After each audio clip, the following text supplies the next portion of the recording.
सासू माँ की नई सहेली। प्रिया किचन में चाय बना रही होती है और सुमन ड्राइंग रूम में बैठकर मजे से टीवी देख रही होती है। तभी दरवाजे की घंटी बजती है।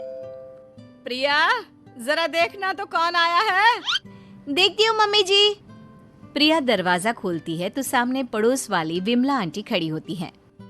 नमस्ते आंटी जी, कैसी हैं आप?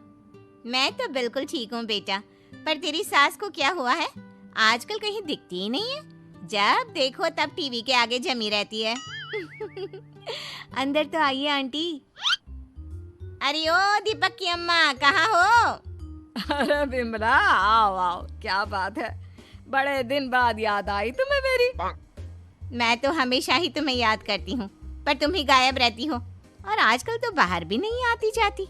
तबीयत तो ठीक है ना तुम्हारी? अरे तबीयत को क्या होना है, इस उम्र में तो कुछ ना कुछ लगा ही रहता है। मेरी छोड़ो, तुम ये बताओ कि क्या चल रहा है गली मोहल्ले में।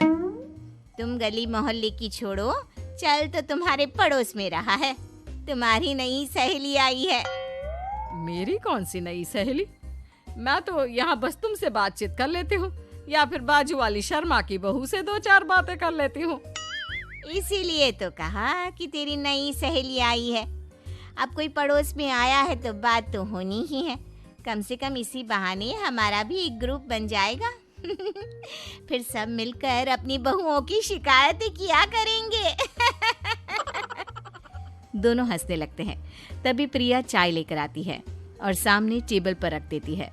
दोनों चाय पीती हैं और बातें करते हैं। चलो मैं चलती हूँ, अब कल मिलते हैं। राम राम। अगले दिन प्रिया किचन में कुछ काम कर रही होती है और सुमन आराम से सोफे पर बैठकर मटर छिल रही होती है। तभी डोरबेल बजती है। प्रिया दरवाजा खोलती है तो सामने उनकी नई पड़ोसन खड़ी होती है। जी, आप कौन? मैंने पहचाना नहीं। नमस्ते बेटा, मैं शारदा, आपके बगल वाले घर में अभी 2-4 दिन पहले ही शिफ्ट हुए हैं। ओह अच्छा। नमस्ते आंटी, अंदर आइए ना आप। देखिए तो मम्मी जी, आज कौन आया है। इतना कहकर प्रिया किचन में चाय बनाने चली जाती है। नई पड़ोसन को घर पे देखकर सुमन थोड़ा हैरान हो जाती है। नमस्ते बहन जी, मैं शारदा, आपकी नई पड़ोसन। अच्छा, आप हैं हमारी नई पड़ोसन। आइए आइए, और बताइए कैसी हैं आप? जी बिल्कुल ठीक हूँ। वो दरअसल घर पर छोटी सी पूजा रखवाई थी, बस उसी का प्रसाद देने चली आई। सोचा इसी बहाने नए पड़ोसियों से भी मुलाकात हो जाएगी। ये तो बहुत अच्छा सोचा आपने। सुमन प्रिया को आवाज लगाती है। अरे ओ बहू, जरा चाय पानी का तो आके पूछ लो। ये आजकल की बहुएं भी ना, जब तक बोलो नहीं तब तक कुछ नहीं करेंगी। आई मम्मी जी। प्रिया चाय लेकर आती है। दोनों बैठकर चाय पीती हैं और खूब सारी बातें करती हैं। अच्छा बहन जी, अब मैं चलती हूँ, फिर मिलते हैं। अब तो आना जाना लगा ही रहेगा। शारदा के जाने के बाद प्रिया किचन से बाहर आती है। क्या बात है मम्मी जी, आप दोनों को देखकर तो लगा ही नहीं कि पहली बार मिल रही हो। आप दोनों तो बिल्कुल बिछड़ी हुई सहेलियों की तरह बातें कर रही थी।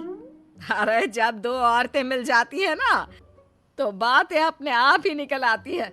अब तू अपने काम पर ध्यान दे, बातों पे नहीं। ऐसे ही कुछ दिन बीत जाते हैं। अब सुमन और शारदा अच्छी सहेलियां बन गई होती हैं। दोनों एक साथ मंदिर जाती, मार्केट जाती और कभी कभी तो विमला भी इनके साथ मिलकर खूब हंसी ठिठोली करती।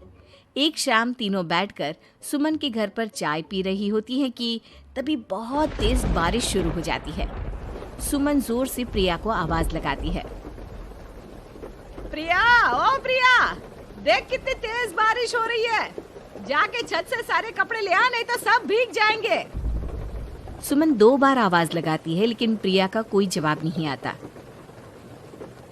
शायद प्रिया कुछ काम कर रही है, इसीलिए कुछ जवाब नहीं दे रही। अरे काहे का काम, आराम फरमा रही होगी महारानी। तभी प्रिया बीमार हालत में अपने कमरे से बाहर निकलती है। हाँ मम्मी जी, क्या हुआ? मेरी तबीयत थोड़ी ठीक नहीं है ना, इसलिए आग लग गई।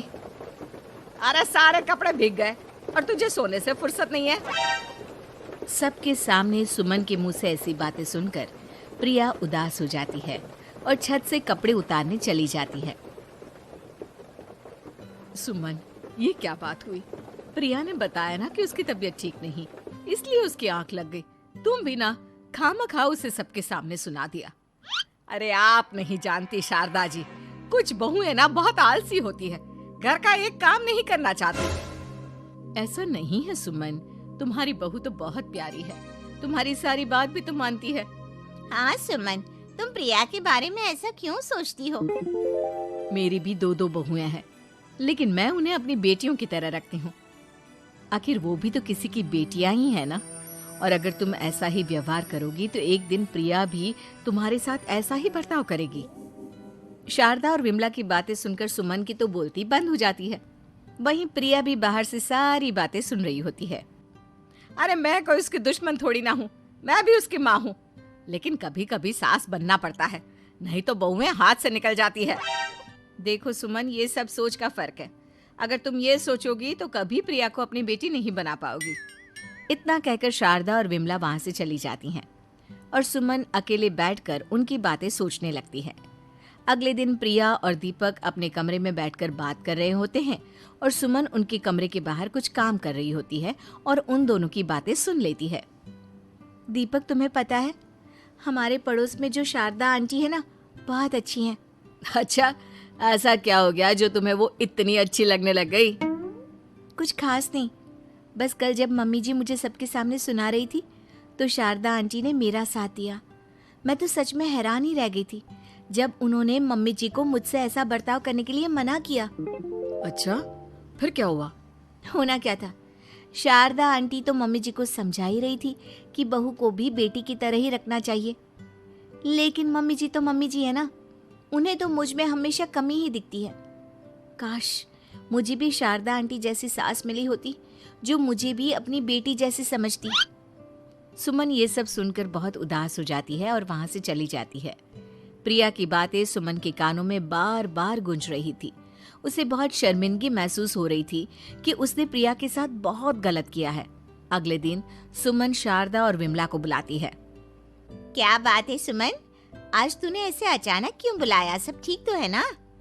हाँ हाँ, सब ठीक है, तुम दोनों बैठो तो सही। तब तक दीपक और उसके पापा भी आ जाते हैं। प्रिया, तुम भी आ जाओ। क्या हुआ मम्मी जी, आपने बुलाया?